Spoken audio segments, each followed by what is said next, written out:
Bueno, buenas noches. En el video de hoy voy a hablar sobre algunos conceptos de la legislación tributaria relacionados a sujetos activos, pasivos, aspectos materiales, temporales, espaciales y otros conceptos. Inicialmente vamos a ver qué es un sujeto activo. El sujeto activo es el acreedor de la deuda tributaria. Es decir, este concepto engloba todos los titulares que están durante el rendimiento o la recaudación de carácter público. Ellos pueden exigir el cumplimiento de un tributo. También es visto como el ente público investido de una competencia tributaria necesaria para administrar los tributos de un país. Vamos a ver qué es un sujeto pasivo. Es aquella persona física o jurídica obligada al cumplimiento de las obligaciones tributarias, puede ser como contribuyente o como responsable. También hablamos de un sujeto pasivo como un deudor, cuando una persona en una transacción económica se obliga voluntariamente al pago de una obligación a cambio de adquirir un bien o un servicio. Y en cuanto a impuestos o la parte tributaria, el sujeto pasivo es el que genera el hecho económico por el que se paga un impuesto y que está establecido según la ley. Ahora, el aspecto material en estos casos, pues es la descripción objetiva del hecho concreto en que el destinatario legal tributario realiza o la situación en que el destinatario legal o tributario se halla o cuyo respecto se produce.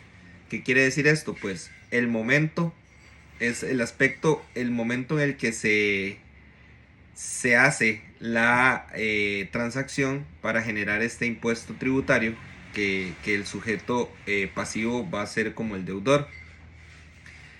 Ahora, el aspecto espacial es aquel que indica el lugar en el que el contribuyente u obligado realiza o se encuadra en la situación, descritos por el aspecto material, en el sitio que la ley por realizado el hecho o producida la situación, es decir, es el lugar físico donde se realiza el aspecto material o se describe el aspecto material. Quiere decir que es, por decirlo así, que yo hago una compra en Costa Rica de un artículo y yo tengo que pagar el impuesto, pues o recibo el servicio en Costa Rica y tengo que pagar un impuesto por ese servicio, pues entonces ese sería el aspecto espacial. Costa Rica, el lugar donde yo generé el aspecto material.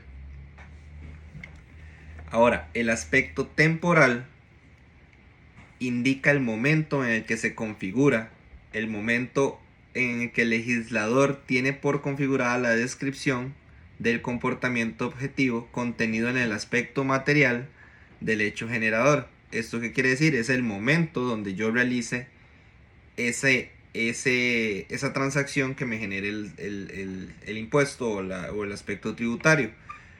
Estos tres conceptos van relacionados uno con otro. El aspecto material pues es la descripción de la transacción, el aspecto espacial es el lugar donde se realiza la transacción y el aspecto temporal es el momento en el que se realiza la transacción.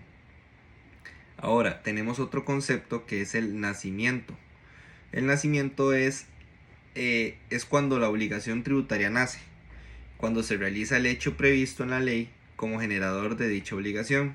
Es decir, el momento en que se realiza la transacción, ahí nace una obligación tributaria. La exigibilidad es otro de los conceptos.